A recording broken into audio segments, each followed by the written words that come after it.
আমরা ভোলা থেকে আসছি। আর ঢাকায় আসার পথে উনার শারীরিক অবস্থা অনেক খারাপ হয়ে যায়।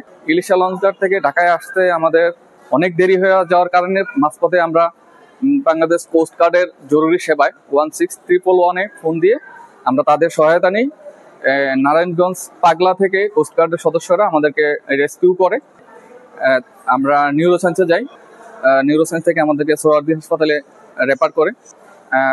আমরা আসলে কোস্ট গার্ডের সহায়তা না নিলে এত তাড়াতাড়ি কোনোভাবেই আমরা এখানে পৌঁছাতে পারতাম না, হয়তো আমাদের রোগীর অবস্থা আরো ক্রিটিক্যাল হয়ে যেত। না, আপনারা আপনাদের এই সেবার মাধ্যমে দেশে অনেক সাধারণ রোগীর উপকৃত হবে। বিশেষ করে দূর দূরান্ত অঞ্চলে যারা বসবাস করে, যাদের ঢাকা থেকে দূরত্ব অনেক বেশি, সরাসরি কোনো যোগাযোগ ব্যবস্থা নাই, তার মধ্যে আমাদের ভোলা অন্যতম। ভোলা থেকে ঢাকায় আসতে আমাদের 12 থেকে 14 ঘন্টা সময় লাগে।